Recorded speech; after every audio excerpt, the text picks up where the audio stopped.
नमस्कार साथियों, स्वागत है आप सभी का अंकित इंस्पायर्स राजस्थान पर।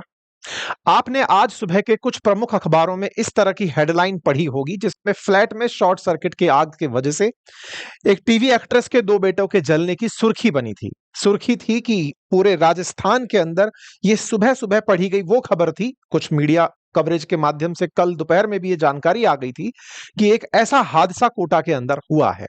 अक्सर कोटा कोटा सुर्खियों में रहता है अपनी कोचिंग के कारण, कोचिंग्स में आए रिजल्ट्स के कारण और सम टाइम्स अगर कुछ बैड न्यूज़ बनती है तो वहां पर बच्चों के द्वारा अवसाद में किए गए फैसलों के कारण ये सुर्खियों में बनता है। लेकिन मेरे प्यारे साथियों, कल कुछ एक ऐसा घटनाक्रम हुआ जिसने कोटा में रहने वाले लगभग हर उस परिवार को जो अपने परिवार के साथ या तो कोटा तैयारी कराने अपने बच्चों को लेकर आया है या फिर वो उन बच्चों की तैयारी कराने का एक जरिया है।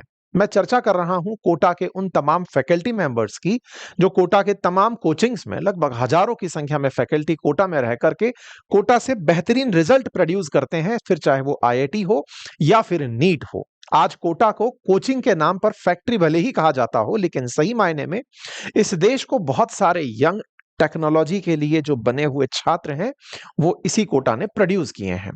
कल एक ऐसा घटनाक्रम राजस्थान के इस कोटा में हुआ जिस कोटा का पूरे देश के पटल पर जिक्र कोचिंग हब के रूप में होता है। यहां पर एक रेजिडेंसी के अंदर रहने वाले एक रेजिडेंसी में बने एक घर में एक फ्लैट में आग लग जाती है। ये कुछ तस्वीरें हैं, इन तस्वीरों को देख करके आप और हम विचार इस बात पर करेंगे कि जो ये घटना हुई, जो कि अभी हम इस भाव से सुन रहे हैं कि ये किसी के साथ हुई होगी, इस नजरिए से फिलहाल अगर आप इसे सुन रहे हैं तो थोड़ा रुकिएगा और विचारिएगा कि ये घटना किसी के साथ भी हो सकती है। इस घटना को अगर आप बहुत गहराई से सुनेंगे और समझेंगे तो ये रियलाइज होगा कि यार ये तो मतलब ऐसा कि इसके बारे में कल्पना करने से भी डर लगता है कि ऐसा किसी के साथ भी कभी भी हो सकता है और उससे बचने के लिए क्या किया जाए, इसका विमर्श भी आज आप और हम मिलकर के यहाँ करने वाले हैं। आपको मैं एक तस्वीर दिखा रहा हूँ। ये तस्वीर असल में एक घर के अंदर जिस फ्लैट में ये आग लगी उसके अंदर की तस्वीर है। इसको देख करके एक बार के लिए आपको लग रहा है कि ये पूरी तरह काला हो चुका है। मैं आपको थोड़ा समझा देता हूँ। ये सोफे हैं जो पूरी तरह जल चुके हैं। साथ में इधर की तरफ ये सामने एक टीवी लगा है जहाँ ये पुरुष खड़े हैं। यहाँ पर एक टीवी लगा है। टीवी पूरी तरह जल चुका है। ये पूरा की पूरा एरिया आग लग चुकी है। इस एरिया में इस जगह पर ये जो कॉर्नर आप देख रहे हैं, यहाँ पर इस पर्टिकुलर एरिया में स्विच बोर्ड लगा है और उस स्विच बोर्ड को देखकर ऐसा लग रहा है कि शायद वहां पर कहीं लाइट का स्पार्क जैसा हुआ होगा। सेकंड पॉइंट, ये वाला जो गेट है यही इस फ्लैट का एग्जिट है। ध्यान से फिर से समझिए, इस घर के अंदर यहां पर बैठने की जगह, ये गेट से बाहर निकलने की जगह। इस जगह पर आग लगती है। आग लगती है, कारण पता चलता है प्रथम दृश्यता कि तारों के अंदर शॉर्ट सर्किट हो गया। इस आग की वजह से यहां से धुआं उठता है और वो धुआं इस कमरे में अपनी पहचान देता है। आप जरा इस कमरे को अगर ध्यान से देखें तो आपको बिस्तर पर कुछ कालिख दिख रहा होगा, दीवारों पर कुछ कालिख दिख रहा होगा। ये धुआं असल में उन बच्चों के कमरे में उठा जिन बच्चों की कल इस धुएं ने जान ले ली। मेरे प्यारे साथियों, ये जो तस्वीरें आप यहां पर देख रहे हैं, जिसे देखकर यह अंदाजा लगाया जा सकता है कि इस कमरे में आग नहीं लगी, इसमें केवल धुआं पहुंचा।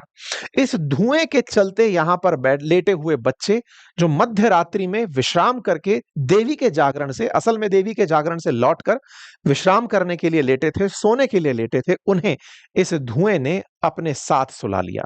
सही मायने में ये धुआं कार्बन मोनोऑक्साइड था। कार्बन मोनोऑक्साइड जब भी हमारे रक्त के साथ मिलता है तो हीमोग्लोबिन के साथ कार्बोक्सी हीमोग्लोबिन की जो संरचना बनती है उसने इन्हें चिर निद्रा में सुला दिया। एक बेहोशी का आलम उत्पन्न हुआ। बच्चे यहां से उठकर, जब आपके घर में आग की फीलिंग आ रही हो तो एक छोटा बच्चा यहां से उठता है और वो उठ करके उस जगह को देखने जाता है जहां आग लगी हो। ये आग इस जगह लगी थी, वो देखने के लिए इसे निकलता है। इस क्षेत्र में ये वो पूरी पूरी जगह है जिसे आप यहां पर देख रहे हैं। ये पूरा जो सीन आप देख रहे हैं, इस जगह वो छोटा बच्चा उठकर बाहर आता है और जब वो उठकर बाहर आता है तो यहां पर उस आग की लपटों से उठ रहे धुएं में वो बेहोश होकर गिर पड़ता है। यहां पर ध्यान देने योग्य बात यह है कि बच्चों को आग ने नहीं छुआ, बेहोशी थी गैस की और वो वहीं पर खत्म। एक दूसरा जो उनका बच्चे का भाई है वो आग से बचने के लिए, धुएं से बचने के लिए कि मुझे सफोकेशन हो रहा है, घुटन हो रही है, वो बाथरूम में एंट्री करता है। एग्जॉस्ट चलाने का प्रयास करता है, बाथरूम में बैठता है, लेकिन वहां उसे वो धुआं रहने नहीं देती। ये घटना पेरेंट्स को, क्योंकि इनके पेरेंट्स काम में बिजी थे, इनके पेरेंट्स में से माताजी इनकी मुंबई में फिल्म कलाकार हैं, पिताजी इनके कोचिंग में अध्यापक हैं। शाम को मित्रों के साथ वो सोसाइटी में ही हो रहे जागरण में बैठे थे। बच्चे घंटे भर पहले ही आकर सोए हैं, पिताजी नीचे जागरण के अंदर तालियां बजा रहे हैं। उन्हें सूचना दी जाती है कि आपके घर से धुआं बाहर आ रहा है। आप दौड़कर बाहर आते हैं, ऊपर चढ़कर देखते हैं और देखते हैं तो धुएं से गेट खोला नहीं जा रहा है। आप दम लगाकर दरवाजा खोलते हैं, आग की लपटें लगभग सारा घर काला कर चुकी होती हैं। और इस काले घर में जब वो एंट्री करते हैं तो सबसे पहले उनका वास्ता अपने छोटे बेटे से होता है, जो कि आग से नहीं, धुएं से, आग की वजह से उठी धुएं से वहीं बेहोश होकर अचेतन अवस्था में चला गया था। वो जैसे तैसे उसे उठाकर बाहर लाते हैं और बड़े बेटे की तलाश के लिए फिर अंदर घुसते हैं। अपने बड़े बेटे को पूरे घर में उस भरी हुई धूप में, धुआं में वो तलाशते हैं। खुद अपनी सुध-बुध खोते हुए माँ बाप इस समय ये भूल जाते हैं कि वो अपने बच्चे को लेने जा रहे हैं, लेकिन ये गैस उन्हें भी नुकसान पहुंचा सकती है। लेकिन जब पेरेंट्स अपने बच्चों की तलाश में होते हैं तो संभवतः वो सुध-बुध खो चुके होते हैं। ऐसी स्थिति में वो तलाशते हैं तो वो अपने बड़े बेटे को पहले राउंड में नहीं तलाश पाते।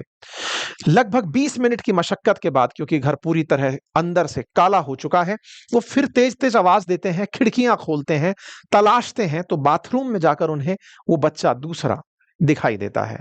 चूंकि बच्चा बेहोशी में अब अचेतन अवस्था में जा चुका है, तेज उसको लेकर के बाहर दौड़ते हैं, अस्पताल पहुंचते हैं, अस्पताल में उन्हें डेड डिक्लेयर कर दिया जाता है। ये जो पूरी घटना आपने सुनी, हो सकता है कि ये घटना आपके लिए बस एक कान से सुनी हुई घटना की तरह निकल जाएगी। हजारों घटनाएं हम हर दिन अखबारों के अंदर पढ़ते हैं, सुनते हैं कि हाँ, किसी के साथ कुछ ऐसा हुआ होगा। लेकिन इस पर रुककर विचारने का तथ्य ये है कि ये जो इनके साथ हुआ, ये किसी के साथ भी हो सकता है। अब मैं इस बात को ऐसा क्यों बोल रहा हूं? ये परिवार जिसको आप देख रहे हैं, ये खुशहाल परिवार था। बढ़िया से अपने काम में बिजी थे, अच्छे से अपना जीवन व्यतीत कर रहे थे, पढ़े लिखे लोग थे। अपनी इस बात से पूरी तरह चेतन थे, क्योंकि इनके छोटे बच्चे के द्वारा फ़िल्मों में एक्टिंग की जाती थी। बड़ा बेटा जो है वो इनका काफ़ी अच्छा परफ़ॉर्म किसी कोचिंग के अंदर कर रहा था। बढ़िया परफ़ॉर्मेंस उस बच्चे की चल रही थी। बड़ा बच्चा 15 साल का था, छोटा बच्चा 10 साल का था। सब लोग अपने-अपने काम में बहुत अच्छे से परफ़ॉर्म कर रहे थे। साथ ही साथ घर की सुविधाओं को लेकर भी ये लोग सचेत थे कि घर में किस तरह की सुविधाएँ होनी चाहिए। बच्चों के लिए सुरक्षा के क्या मायने हो सकते हैं, जैसे हर जागरूक माँ-बाप करता है, वो सारी तैयारियाँ इन्होंने भी की थी। इनका ये बताने का मकसद केवल इस बात पर है कि आप लोग अगर एक बार के लिए ये सोच लें कि हो सकता है उनसे कुछ ऐसी घटना रही होगी कि अ, फायर सेफ्टी को लेकर उन्होंने कुछ विचार नहीं किया होगा, बहुत कैजुअली कुछ ऐसे ही कहीं आग लगाकर चले गए होंगे, या फिर कोई चीज़ आग, जैसे होता है ना कि दिया जला दिया, कहीं वो नवरात्रि चल रहे हैं, चल हो सकता है दिया आग पकड़ लिया होगा, या फिर कई बार ऐसा होता है कि यार इनको पता नहीं होगा कि इलेक्ट्रॉनिक अप्लायंसेस में कितनी पावर की ज़रूरत होती है, गलती कर दिए होंगे। नहीं, ये परिवार, पिताजी इनके एसएमएस मेडिकल कॉलेज से पढ़े हुए डॉक्टर हैं, माताजी एक स्थापित कलाकार हैं। परिवार पूरी तरह समृद्ध परिवार है, हर तरह से सचेत है। उन्हें इस बात का एहसास है कि बच्चों की सुरक्षा के क्या मायने होते हैं। इसके बावजूद भी अगर ये हादसा ऐसे घरों में भी जहां पर इस तरह के भाव हैं, बच्चों को लेकर के सुरक्षा के भाव हैं, अगर वहां पर शॉर्ट सर्किट जैसी घटना इतने बड़े दुख को अंजाम दे रही है, तो ये हर उस व्यक्ति के लिए जो ये मानकर चलता है कि मेरा तो कोई क्या ही बिगाड़ लेगा, मुझे शॉर्ट सर्किट से थोड़ी कुछ होगा, मुझे आग लगने से क्या ही फर्क पड़ेगा, एक तार ही तो है, मैं इसे बुझा दूंगा। साथियों, यहां पर रुकिए, विचार कीजिए कि ये सारी घटनाएं जो किसी तार के जलने से बने हुए धुएं के कारण है, ये आपको रिएक्ट करने का भी टाइम नहीं दे रही हैं। आप सो रहे हैं, सोते-सोते आपके बगल में कोई कॉइल जल जाती है, आपके घर का, कमरे का कोई तार जल जाता है। आपको समझ में ही नहीं आएगा सबकॉन्शियस माइंड में कि आप सपने में वो देख रहे हैं या रियल वर्ल्ड में है, और आप सो के सोते की सोते ही रह जाते हैं। आपको घुटन की वजह से महसूस ही नहीं होता, आपको लगता है कि मैं सपने में घुट रहा हूं, आप रियल वर्ल्ड के अंदर खत्म हो जाते हैं। ये सब इसलिए विचारने की आवश्यकता है कि आप और हम जीवन भर में दिन भर के साथ जाने जाने कितने इलेक्ट्रॉनिक अप्लायंसेस के साथ अपना जीवन बिताते हैं। इस घटनाक्रम ने अपनी तरह से पूरे लोगों को गहरा दुख पहुंचाया। पूरा कोटा स्तब्ध था। पूरे कोटा के अंदर तमाम फैकल्टी मेंबर्स जो कि बच्चों को तैयारी कराते हैं एग्जाम्स की, वो सभी इन परिवार के साथ शोक संतप्त होकर के दुख में शरीक थे। बच्चों के पेरेंट्स को लेकर के, बच्चों के पेरेंट्स के मन में एक यही भाव था कि जिस बच्चे को लेकर के टीवी इंटरव्यू हुआ करते थे, आज उसकी सुर्खियां इस तरह से बन रही हैं। माता पिता के बुरे हाल थे। तस्वीरें अपने आप में बयां करती हैं कि माँ बाप अपने जीवन भर में अपने बच्चों की भलाई के लिए दिन रात मेहनत कर रहे होते हैं, लेकिन एक परिवार से जब उनके भविष्य का, यानी कि कल को किसके लिए ये काम करेंगे, जब ये कारण छूट जाता है तो वो अपने आप को दिशाहीन पाते हैं। एक माँ का बिलखना संभवतया इस तस्वीर में यही बयां कर रहा है। पिता ने, चूंकि आप खुद प्रैक्टिशनर डॉक्टर भी रहे हैं, उसके बाद कोचिंग के अंदर अध्यापन का कार्य शुरू किया। अपने बेटों की आंख को डोनेट करने का निर्णय लिया, जिसकी उनके सभी साथ वालों ने बहुत ही प्रशंसा की कि आपने इस समय में, दुख की घड़ी में भी इस रोशनी को न जाने कितने लोगों को पहुंचाने का प्रयास किया। इस पूरे शोक संतप्त परिवार को हम सभी मिलकर के अपनी तरफ से भावपूर्ण श्रद्धांजलि देते हैं।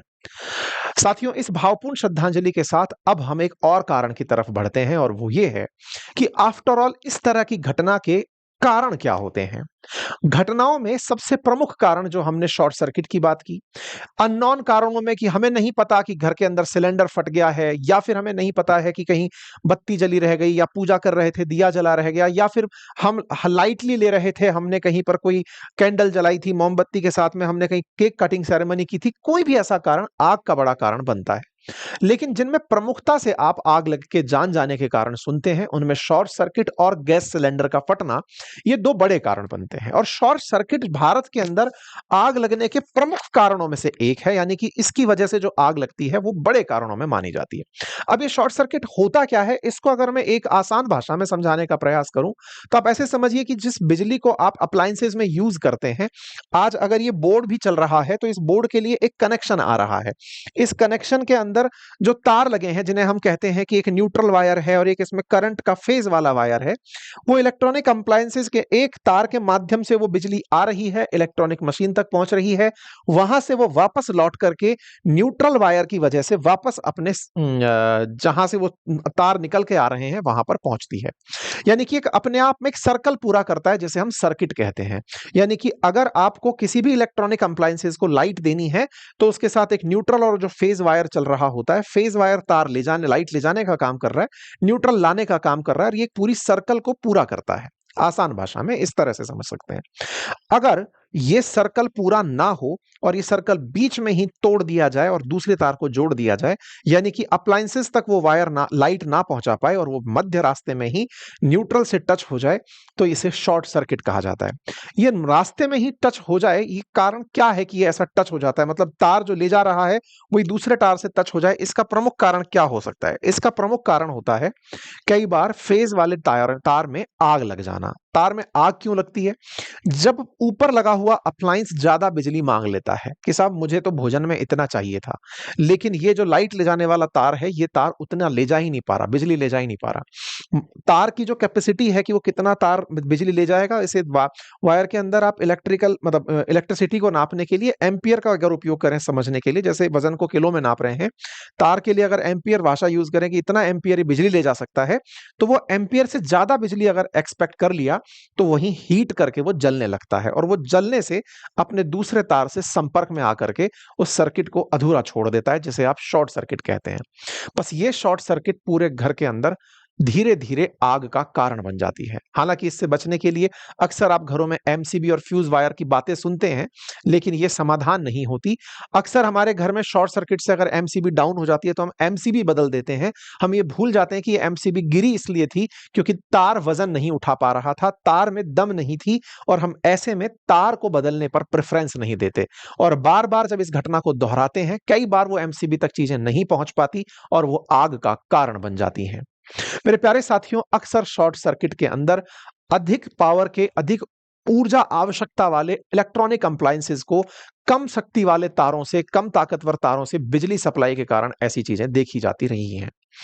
माना जाता है कि जितने भी भारत के अंदर निर्माण कार्य हो रहे हैं, जिनमें बिल्डर्स के द्वारा बिल्डिंग बनाकर दी जाती हो या फिर सरकार के द्वारा कोई प्रेमाइसेस तैयार कराया जाता हो, जहां जहां भ्रष्टाचार अपनी जगह ले सकता है या फिर जहां पर सिस्टम के अंदर लूफोल हो सकते हैं, वहां पर कंस्ट्रक्शन क्वालिटी या फिर इलेक्ट्रिक अप्लायंसेस के अंदर जो तार लग रहे हैं उनके अंदर कॉम्प्रोमाइज हो सकते हैं, और ऐसे कॉम्प्रोमाइज तार को कम सस्ते तार के रूप में, पैसे बचाने के रूप में ऐसी दुर्घटनाओं को जन्म दे देते हैं जो सुर्खियां बनती हैं। हमारे देश ने न जाने कितनी ही सुर्खियां इस तरह की देखी हैं।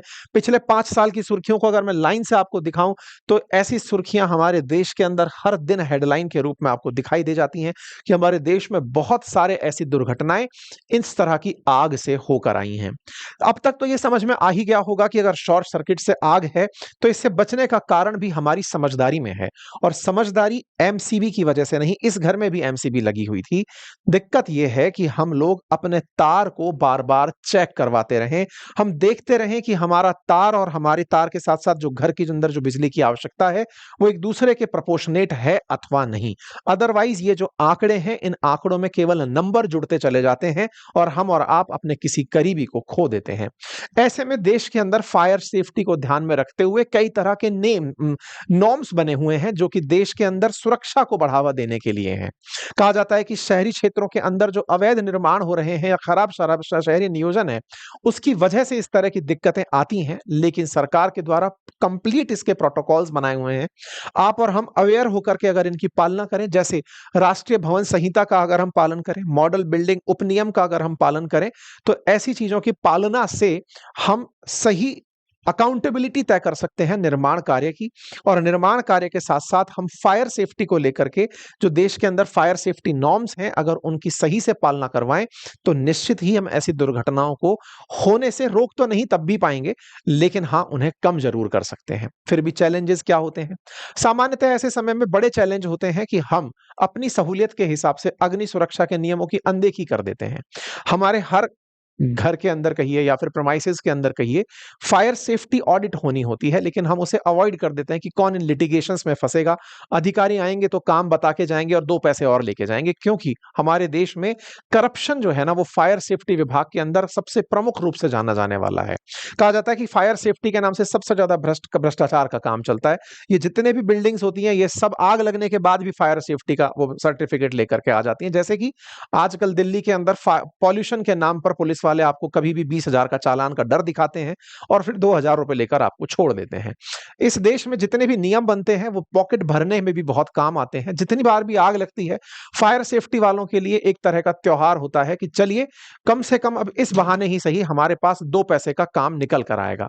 ये बात थोड़ी हार्श है, सुनने में अटपटी लगती है कि क्या सर वो इस घटना का भी मनोरंजन करेंगे?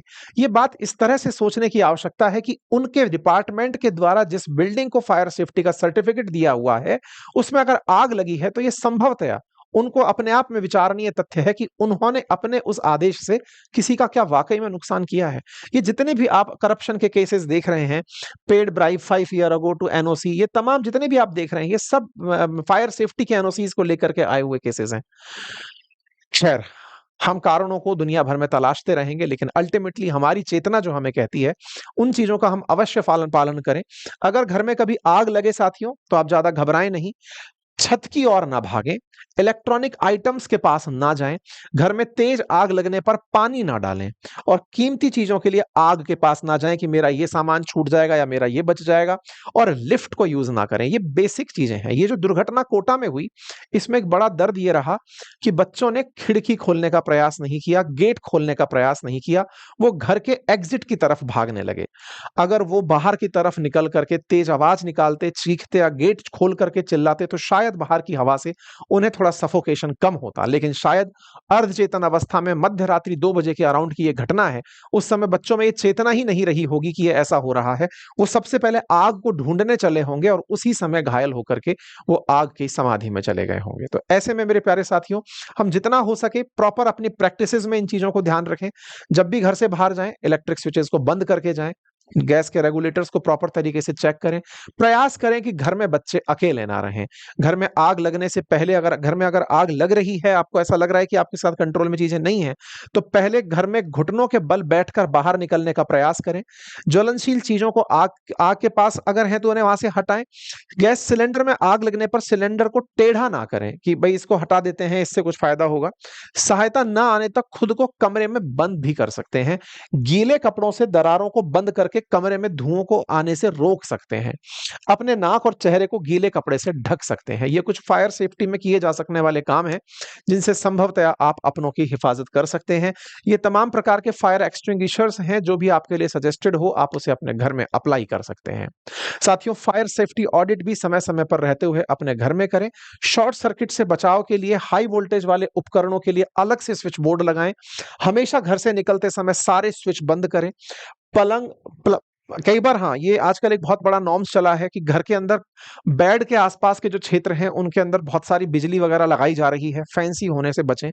कल को उन्हीं के शॉर्ट सर्किट उनके अंदर आग पकड़ा देते हैं। प्लग को सॉकेट में लगाकर ना छोड़ें। घर की वायरिंग के लिए अच्छी क्वालिटी के मोटे तारों का उपयोग करें। प्रयास करें कि आपके तार प्रॉपर तरीके से चेक हो रहे हों, बार-बार अपने घर की फायर ऑडिट कराते रहें। कुल मिलाकर के बचाव की बातें निकलती हैं, लेकिन खोलने वालों ने अपने लोग खो दिए। और साथियों, जो मैंने ये जानकारी आज आपको दी, ये मेरे बहुत ही अपने थे। इस परिवार के साथ मेरा बहुत ही करीबी संबंध रहा है। कोटा में मैंने और आपने साथ मिलकर के ही पढ़ाना शुरू किया था। हम एक साथ एक ही संस्थान में पढ़ाया करते थे और कल पूरे टाइम मैं कोटा ही था। ये घटना जो मैंने आपको बताई, ये आँखों देखी, सुनी, जो मैंने जाकर के आग के दृश्य देखे, परिवारजनों से मिला और अपने साथियों से जब मिला तो स्तब्ध हुआ। लेकिन सोचा कि ये घटना आपसे साझा इसलिए की जाए क्योंकि क्या पता हम इस घटना से सबक लें, जो सबक मैं दिन भर लेता रहा, रास्ते भर आते समय सोचता रहा। खैर, हम अपनी तरफ से इस पूरे परिवार को, शोक संतप्त परिवार को और मेरे अपनों को श्रद्धा सुमन अर्पित करते हैं, श्रद्धांजलि अर्पित करते हैं। ईश्वर से दुआ करते हैं कि इस कठिन परिस्थिति में उन्हें हिम्मत दे। धन्यवाद।